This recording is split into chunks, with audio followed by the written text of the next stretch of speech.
चुनाव लड़े और यह हमारे लिए एक ऐतिहासिक क्षण है। और महाराष्ट्र के चुनाव में जनवादी पार्टी का यह पहला चुनाव है। हमने महाराष्ट्र के उन वंचित समुदायों, बंजारा आदिवासी समुदायों के बीच जाकर के काम किया है, क्योंकि हम यह मानते हैं कि महाराष्ट्र की जितनी भी इस्टेब्लिश पार्टियां हैं वो मराठा वर्ग द्वारा पोषित हैं और उन्हें वही पक्ष और विपक्ष में है और वही सत्ता के केंद्र में है। और इन पार्टियों ने आज तक इन वर्गों की सशक्तिकरण के लिए काम नहीं किया है। इन्हें सत्ता द्वारा लगातार नजरअंदाज किया गया है। आज अगर इन समुदायों में कोई प्रगति दिख रही है तो वो सिर्फ और सिर्फ इनकी कड़ी मेहनत है और कड़ी मेहनत है। 91 सीटों पर चुनाव हमारी पार्टी जनवादी पार्टी लड़ेगी। आज 42 सीटों पर हमने अपने कैंडिडेट्स के नाम आज हम अनाउंस कर रहे हैं। बाकी जो शेष कैंडिडेट्स हैं वो सारे शेष कैंडिडेट हम कल शाम तक अनाउंस कर देंगे।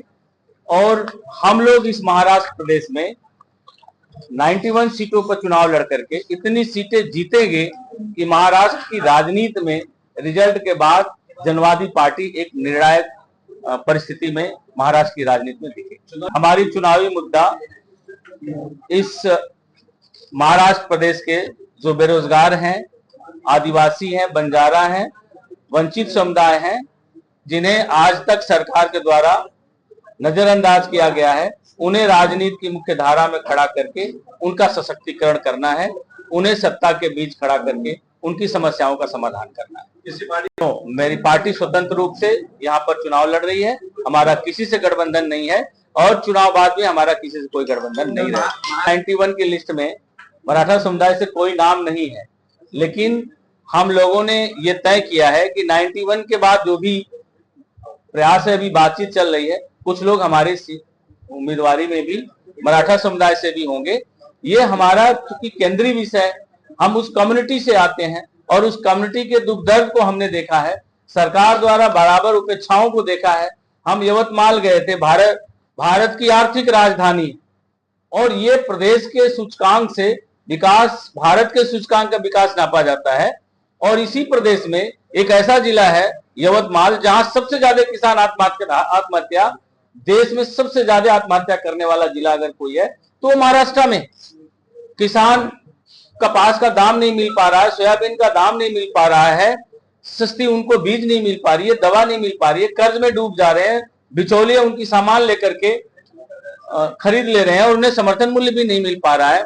तो निश्चित तौर पर सरकार इन वंचित समुदाय जो खेती से भी जुड़े हुए हैं इनको नजरअंदाज किया है और इन समुदायों के को सशक्तिकरण करने के लिए हमने मजबूती से इनके बीच काम करके इन्हीं वर्गों से हमने कैंडिडेट करा। विदर्भ क्षेत्र का कार्यालय हमने पूसद में स्टेब्लिश कर रखा है, क्षेत्रीय कार्यालय, जहां से हम लगातार काम कर रहे थे आसपास के 10 जनपदों में। और हम बहुत जल्द ही महाराष्ट्र में, यहाँ मुंबई में भी हम अपना स्टेट कार्यालय हेड ऑफिस खोलेंगे। अब मेरा पहला चुनाव है, मुझे शुरुआत तो करने दीजिए और मैं मुकम्मल शुरुआत किया हूं। चुनाव के बाद आपको दिखेगा। कितना तक वोट मिला है, कितना परसेंट वोट मिला है आपको? बिहार में हमें 1.76 तक परसेंट वोट मिला है। बिहार, उत्तर प्रदेश में चूंकि हमारा दल लगातार गठबंधन का हिस्सा रहा है तो इसलिए हम बहुत ज्यादा सीटें नहीं लड़ पाए। इसलिए जो वोट का परसेंटेज हमें आना चाहिए वो वोट परसेंट तो नहीं आया, लेकिन जनवादी पार्टी का एक मजबूत ऑर्गेनाइजेशन पूरे उत्तर प्रदेश। 19 में मैं खुद लोकसभा का चुनाव लड़ा था चंदौली से, आप लोग गूगल पे देखिए, मैं 4,96,000 वोट पाया था बीजेपी के स्टेट प्रेसिडेंट के खिलाफ और मुझे 5,000 वोटों से जबरदस्ती हराया गया था, क्योंकि हमारी लोकसभा और नरेंद्र मोदी जी की लोकसभा साथ है और आधी बनारस शहर हमारी लोकसभा थी। पिछले पार्टी के गठबंधन में हमारी पार्टी वहां पर 7 विधानसभा सीटों के चुनाव लड़ी।